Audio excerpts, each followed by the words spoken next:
सकट ओबीसीचं आरक्षण देऊ नये, कुणबी किंवा मराठा समाजाला सरसकट कुणबी जातीचे प्रमाणपत्र देऊ नये ही मागणी घेऊनच हे आंदोलन सुरू करण्यात आलं होतं। ती मागणी 2 सप्टेंबर 2025चा जो जी आर राज्य शासनाने काढला त्यामध्ये आमची मान्य झालेली आहे आणि म्हणून त्या विषयावर त्याच्या व्यतिरिक्त आणखीन 14 मागण्या राष्ट्रीय ओबीसी महासंघ आणि ओबीसी संघटनेच्या माध्यमातून करण्यात आले होते। त्या 14 मागण्यांपैकी 12 मागण्या पूर्ण करण्याचं आश्वासन एका महिन्याच्या आत या 12 मागण्यांच्या विषयावर जी आर काढण्याचं आश्वासन आज अतुल सावे साहेबांनी या मीटिंगमध्ये दिलं आहे। उद्या माननीय बावनकुळे साहेबांच्या अध्यक्षतेखाली ओबीसीची उपसमितीची कॅबिनेट सब कमिटीची बैठक आहे।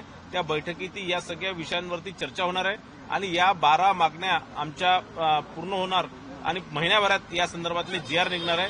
2 मागण्यांच्या संदर्भात आम्ही मुख्यमंत्री साहेबांना भेट घेऊन आणि बावनकुळे साहेबांची भेट घेऊन निश्चितच त्यात काही ना काही तोडगा आम्ही काढून तो निश्चितच करणार आहे।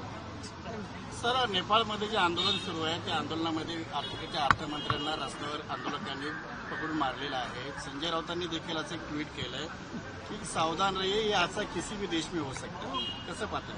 नाही बघा, या प्रकारचे जे म्हणजे जे माओवादी विचारसरणीचे जे लोक आहेत, जे एक सरकारला उलटवण्याचं किंवा ज्या प्रकारचा कटकार असताना अर्बन नक्षल ज्या प्रकारे करतात आहे, हेच प्रकार बांगलादेशमध्ये झाला, तोच प्रकार कुठेतरी भडकवण्याचं जनसामान्यांना भडकवण्याचं काम जे बांगलादेशमध्ये झालं त्याच प्रकारचं नेपाळमध्ये झालं, त्याच प्रकारचं अनेक देशांमध्ये होत आहे आणि म्हणून यांना रोखण्याकरता आपल्या देशात या प्रकारचे अनेक कायदे आपण केलेले। आता नुकतंच महाराष्ट्रामध्ये जो महाराष्ट्र सुरक्षा कायदा जो अर्बन नक्षलांच्या विरोधात आहे तो एक मजबूत कायदा, या असं सगळं घडू नये, लोकांना भडकवण्याचं कोणी काम करू नये आणि देशाच्या विरोधात बंड पुकारण्याचा कोणीही प्रयत्न करू नये आणि म्हणूनच या प्रकारचे कडक कायदे या देशामध्ये आहे।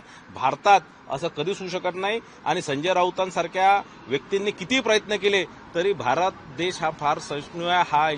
ह्या देशातल्या 140 कोटी लोकांचं माननीय मोदी साहेबांच्या नेतृत्वावर फार विश्वास आहे आणि म्हणून संजय राऊतांचे स्वप्न कधीच पूर्ण होऊ शकणार नाही।